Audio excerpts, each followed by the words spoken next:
जय हिंद दोस्तों, स्वागत करता हूं आप लोगों का आपके अपने YouTube चैनल सफर सक्सेस लाइफ में। दोस्तों आज के इस क्लास में हम लोग क्लास 12 के हिंदी का जो 8 नंबर चैप्टर है जिसका नाम है सिपाही की माँ, जिसके राइटर हैं मोहन राकेश, इसका मोस्ट VVI ऑब्जेक्टिव क्वेश्चन से करने वाले हैं जो कि आपके बोर्ड एग्जाम की दृष्टि से बहुत ज़्यादा इंपॉर्टेंट है।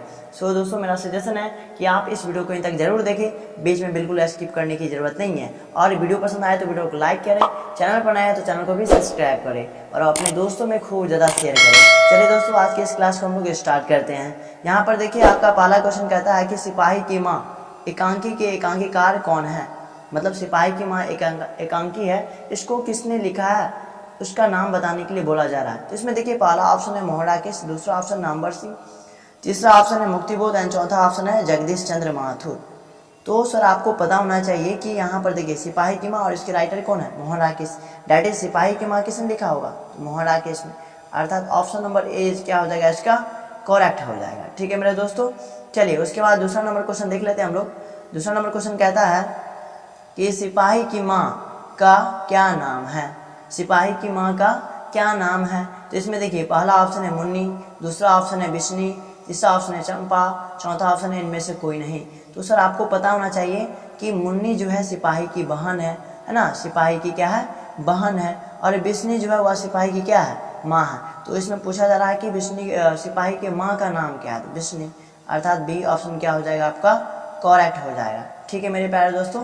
उसके बाद देखिए नेक्स्ट क्वेश्चन कहता है आपका क्वेश्चन नंबर 3 कि मोहन राकेश नहीं जाने जाते हैं किसके लिए। तो इसमें देखिए पहला कहानी के लिए, दूसरा है कविता के लिए, तीसरा ऑप्शन नाटक के लिए एंड चौथा उपन्यास के लिए। तो सर आपको पता होना चाहिए इसका जो करेक्ट आंसर हो जाएगा ऑप्शन नंबर बी हो जाएगा। अर्थात मोहन राकेश जो है वह क्या लिखते हैं, कविता नहीं लिखते हैं, बल्कि नाटक, कहानी और उपन्यास ये लिखते हैं, और कविता बिल्कुल भी नहीं लिखते हैं। ठीक है।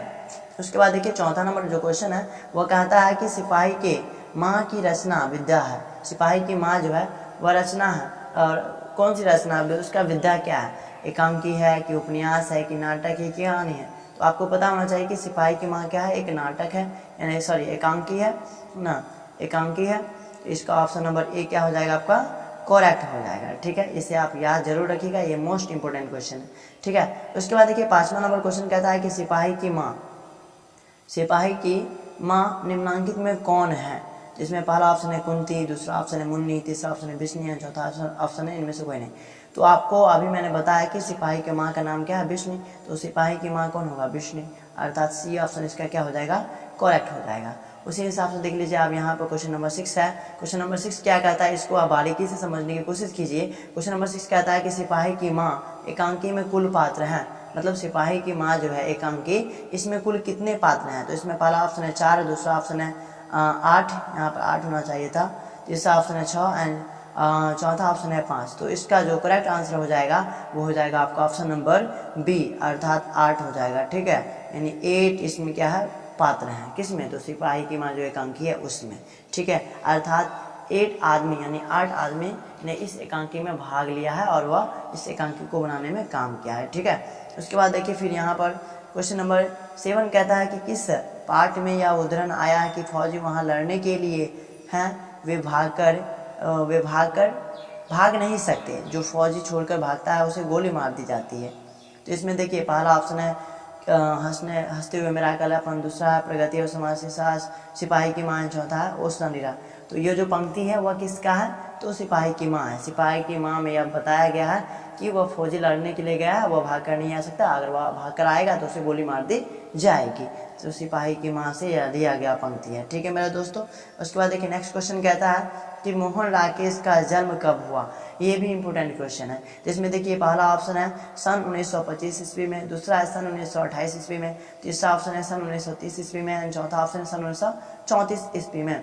तो इसका करेक्ट आंसर हो जाएगा ऑप्शन नंबर ए, अर्थात सन 1925 ईस्वी में मोहन राकेश जी का जन्म हुआ। उसके बाद देखिए क्वेश्चन नंबर 9 कहता है कि इनमें से कौन सी कृति मोहन राकेश की है।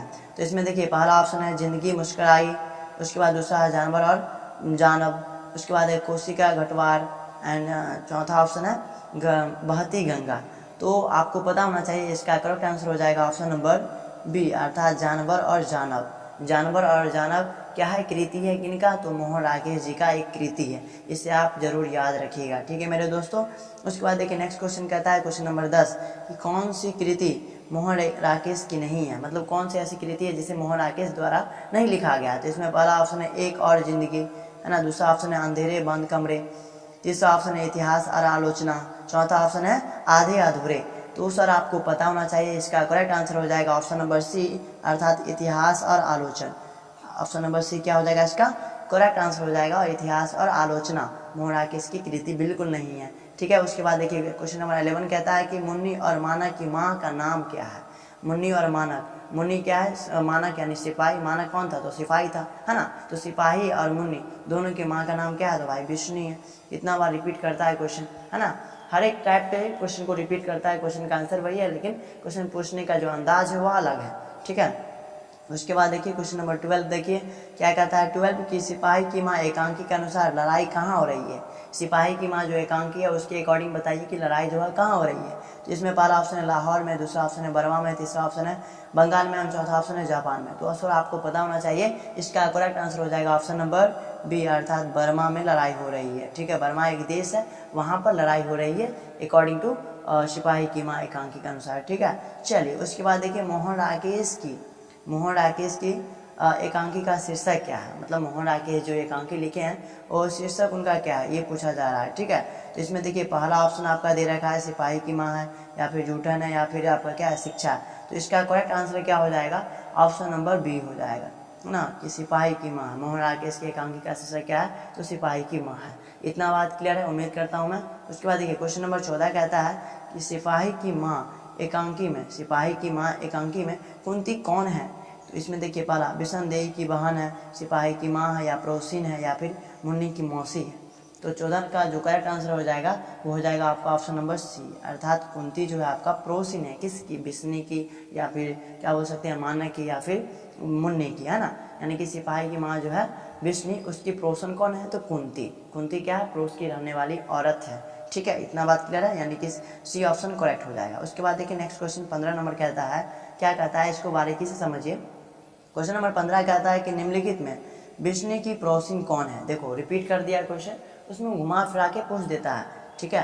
तो विष्णु की पड़ोसिन कौन होगा, कुंती। अभी ऊपर में हम लोग क्वेश्चन पढ़े हैं, वही यहाँ पर क्वेश्चन पूछने का जो स्टाइल है, वो अंदाज है, वह चेंज कर दिया, बस आंसर वही है, क्वेश्चन पूछने का स्टाइल चेंज कर दिया, ठीक है। तो ऑप्शन नंबर सी क्या हो जाएगा सर, आपका करेक्ट आंसर हो जाएगा, यानी कि यह हो जाएगा आपका कुंती, ठीक है। चलिए उसके बाद देखिए नेक्स्ट क्वेश्चन कहता है कि मुन्नी किस दिन मानक की चिट्ठी आने की भविष्यवाणी करती है। तो इसमें पहला ऑप्शन दे रखा है बुधवार को, या फिर बृहस्पतिवार को, सोमवार को, या फिर मंगलवार को, है ना। ये भी इंपॉर्टेंट क्वेश्चन है, इसे आप जरूर याद रखिएगा। तो इसका करेक्ट आंसर हो जाएगा ऑप्शन नंबर डी, अर्थात मंगलवार को विष्णु चिट्ठी आने का भविष्यवाणी करती है कि मंगलवार को भैया का, यानी कि माना क्या है, तो मुन्नी की भैया है, सिपाही भैया, है ना। तो उनका वो चिट्ठी आने का इंतजार या भविष्यवाणी करती है मंगलवार को, ठीक है, कि मंगलवार को भैया का चिट्ठी आ जाएगा, ठीक है मेरे दोस्तों। इतना बात क्लियर है। उसके बाद देखिए 17 नंबर क्वेश्चन कहता है कि मैं इसकी लाश ले जाकर चील और कौवे के आगे डाल दूंगा। यह कहता है, कौन कहता है, ये भी गजब क्वेश्चन है। इसमें देखिए पहला मानक है, दूसरा सिपाही है, तीसरा दीनू है, चौथा चौधरी जी है। ये भी इंपॉर्टेंट क्वेश्चन है, यदि आप सच में बुक पढ़े हुएगा तो आपको पता होगा, है ना। तो इसका करेक्ट आंसर हो जाएगा ऑप्शन नंबर सी, अर्थात सिपाही जब सिपाही और मानक दोनों अपने मानक के माँ के पास आता है, तो वहाँ पर सिपाही कहता है ये खूनी है, ये लाखों माताओं के गोद को छीन लिया है, मैं इसे नहीं छोड़ूंगा, और मैं इसकी लाश को कौवे या चील के आगे पटक दूंगा। कौन बोलता है ये बात, ये बोलता है सिपाही। किससे बोलता है, तो मानक की माँ से बोलता है ना।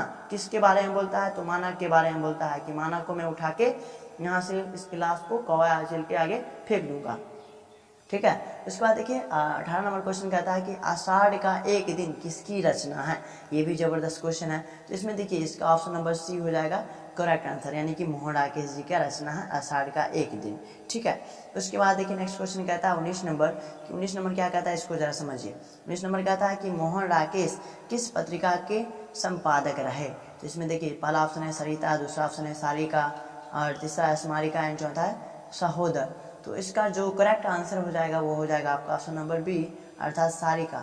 सारिका कविता का वो पत्रिका का संपादन कर रहे थे। कौन? तो मोहन राकेश। इतना बात क्लियर है। उसके बाद देखिए नेक्स्ट क्वेश्चन कहता है कि मोहन राकेश क्या है, सॉरी सिपाही की माँ क्या है? एकांकी है, कहानी है, कविता है या लेख है? तो आपको पता होना चाहिए कि सिपाही की जो माँ है वह क्या है, एक एकांकी है, अर्थात ए ऑप्शन यहाँ पर आपका करेक्ट हो जाएगा। ठीक है, तो उम्मीद करता हूँ कि ये 20 क्वेश्चन आपको बहुत ही अच्छी तरीके से समझ में आ गया होगा। यदि सच में आपको वीडियो पसंद आए तो वीडियो को लाइक कीजिएगा, चैनल पर नए हैं तो चैनल को सब्सक्राइब कीजिएगा और अपने दोस्तों में खूब ज़्यादा शेयर कीजिएगा। मिलते हैं एक नई वीडियो के साथ, तब तक के लिए धन्यवाद। Thank you.